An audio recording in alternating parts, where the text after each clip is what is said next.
En Mandolina Libros con Walter Jacobo. ¿Cómo te va, Walter? Muy bien, por suerte. 3 libros que te marcaron la vida. Bueno, desafío. Bueno, sí, gran desafío, porque la verdad tuve que hacer un esfuerzo para entender cuál era la respuesta a esa pregunta. O sea, la primera sensación que tuve es que seguramente hay libros que me marcaron la vida y que yo no puedo recordar cuáles fueron. Seguramente los primeros libros que leí, posiblemente Edgar Allan Poe traducido por Cortázar. Recuerdo cuando era muy niño todavía leer un libro de Agatha Christie que era la Navidad de Poirot. Sí. Creo que esos libros seguramente me cambiaron la vida, sí, pero yo no fui consciente de eso en aquel momento. En cambio, sí fui consciente de que este libro que presento aquí, de Salinger, Franny and Zooey, me cambió la vida. Ahora, imagino que otros invitados quizás eligieron este libro o eligieron algún otro libro de Salinger. Algún otro libro de Salinger, sí. Porque es un tipo de literatura que trabaja muy bien cuando uno es adolescente, ¿no? Sí. Yo estaba entre elegir este libro o algún libro de Hermann Hesse, El lobo estepario, por ejemplo. Mirá. Pero me parece que este me representa más a mí en ese momento, en aquel entonces, digamos, cuando lo leí. Ajá, ¿qué fue cuándo? Mirá, yo habría salido del secundario y habrá sido ahí un año 96, 97, por esa época. Pero bueno, concretamente, es cuando la literatura también empieza a trabajar como autoayuda, digamos. Uno ya es adolescente, uno siente que ya vivió un montón de experiencias y al mismo tiempo uno no sabe nada. Uno cree que se las sabe todas y todo lo que uno sabe no sirve para nada. Y uno no sabe cómo vivir en el mundo. Claro. Concretamente, este libro habla de eso. Franny es una chica adolescente, Zooey es su hermano, son los menores de los hermanos Glass. Toda la literatura de Salinger narra la historia de esta familia, de la familia Glass.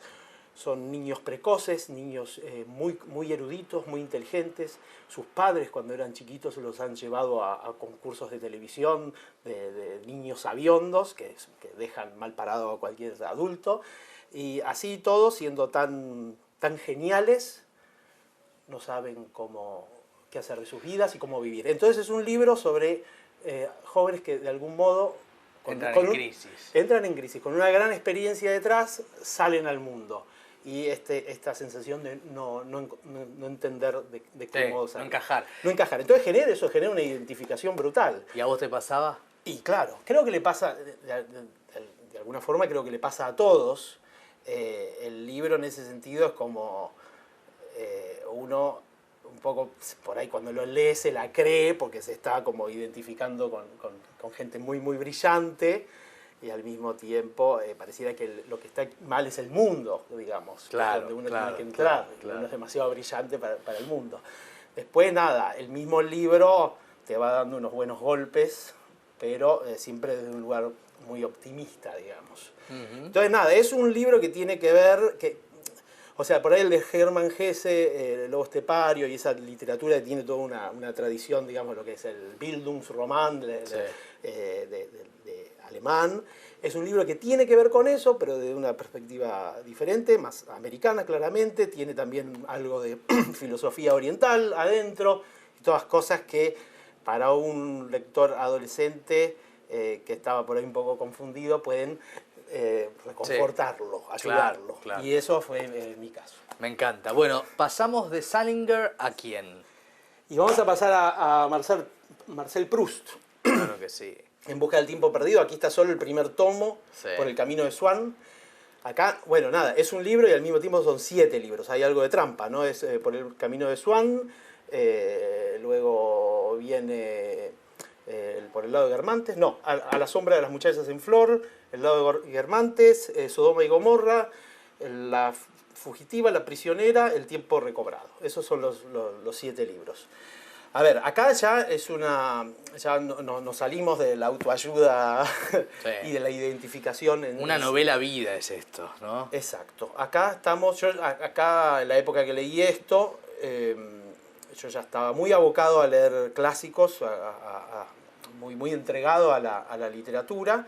Al mismo tiempo lo leí desde un lugar de, o sea, como un lector más, digamos. Yo no es que me dediqué a las letras, porque generalmente es un libro que quizás lee alguien que estudia letras o que digamos, Sí. su tarea tiene que... Vos lo leíste como alguien que quería entrar en un gran viaje, ¿no es Exacto. cierto? Entonces ahí hay una decisión enorme, porque hay una inversión de tiempo en leer este libro, bueno, enorme.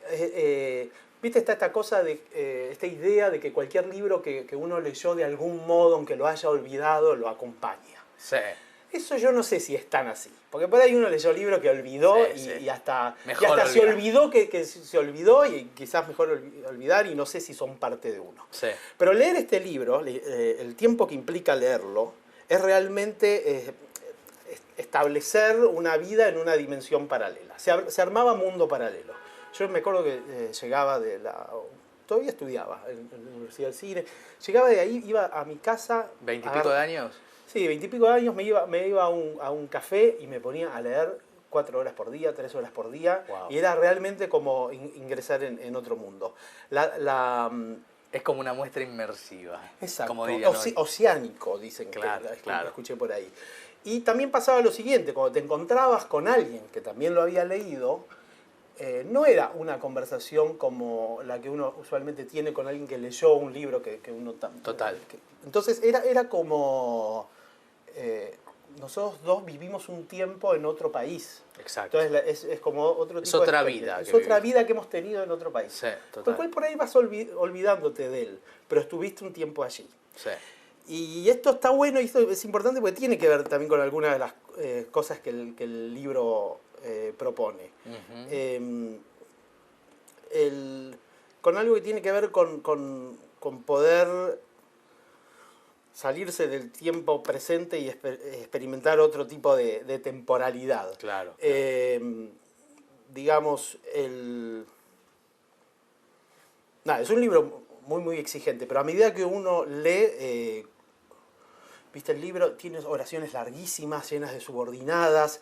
Las primeras páginas, para alguien que todavía no entendió cómo viene la cosa, son muy difíciles. Mucha gente abandona en el primer tomo. Es famoso el episodio de la Magdalena, de Proust y todo eso, porque está en las primeras 50 páginas, que claro, por ahí, claro. por eso es famoso. Hay que llegar al último.